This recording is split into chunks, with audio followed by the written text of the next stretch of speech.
So let's read this question. So this question says a monoatomic gas performs a work of Q by 4 where Q is the heat supplied to it. The molar heat capacity of the gas will be during this transformation where R is the gas constant. ठीक है, तो question ऐसा बोल रहा है कि एक monoatomic gas है, ठीक है, और ये मोनोएटॉमिक गैस क्या करती है, इतना वर्क करती है, कितना, Q by 4 के बराबर, जहां पर Q हीट सप्लाइड है, तो वर्क कर रही है Q by 4 जहां पर Q हीट सप्लाइड है। इसका मतलब ये हो गया कि अगर हीट सप्लाइड 100 जूल है तो उसमें से 25 जूल का तो उसने वर्क कर दिया, ठीक है।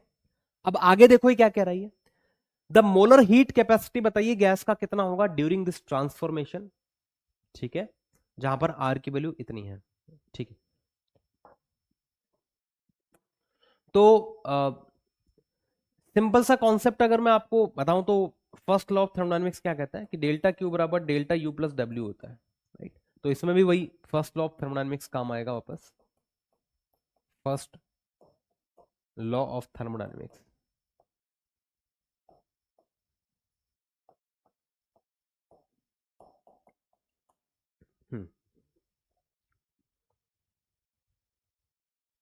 अब टोटल हीट सप्लाइड अगर Q है,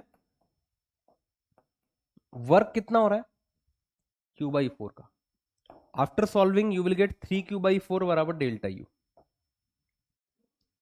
यही होता है। अब 3/4 की जगह 3/4 है, अब Q को आप क्या लिख सकते हैं, तो Q को अपन लिख सकते हैं एन सी डेल्टा टी के बराबर, और डेल्टा यू को अपन क्या लिख सकते हैं, N C B delta T के बराबर लिख सकते हैं। अरे ये कैसे कर दिया मेरे भाई, याद करिए सी का डेफिनेशन क्या होता है, सी का डेफिनेशन होता है डेल्टा क्यू अपॉन में एन डेल्टा टी, ये होता है मोलर हीट कैपेसिटी, राइट। अगर कांस्टेंट वॉल्यूम पर होता है तो उसको सीवी लिख देते हैं, कांस्टेंट प्रेशर पर होता है तो उसको सीपी लिख देते हैं, लेकिन ये एक जनरल डेफिनेशन है किसका, स्पेसिफिक हीट कैपेसिटी सी का। तो सी बराबर होता है delta Q by N delta T, तो डेल्टा क्यू के लिए अपन क्या लिख सकते हैं, एनसी डेल्टा टी, जहां पर सी डिपेंड करेगा प्रोसेस पर।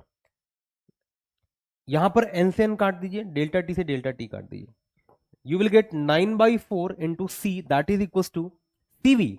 अब मोनोटोमिक गैस का सीवी कितना होता है, तो 3/2 इंटू आर होता है, 2 से 4 2 बार कट जाएगा, 2 से 3 3 बार कट जाएगा, एंड आफ्टर सॉल्विंग सी आ जाएगा 2/3 आर, 2/3 आर, जहां पर आर इसका गैस कांस्टेंट हो जाएगा। तो आई होप अपन ने सारी कैलकुलेशन सही कर ली है। क्यू यहाँ पर हीट सप्लाइड है, Q/4 इसका वर्क है, तो Q माइनस Q/4 3Q/4 होता है, 3/4 इंटू क्यू, मतलब यहाँ पर अपन ने डबल बार 3 लिख दिया, राइट। तो एक 3 को अपन हटा देते हैं यहाँ से,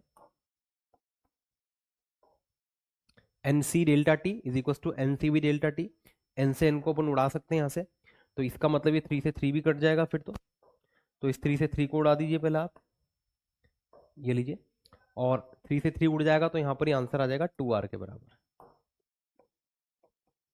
इसका मतलब ये हो गया कि यहाँ पर 2 आ जाएगा, तो दिस शुड बी द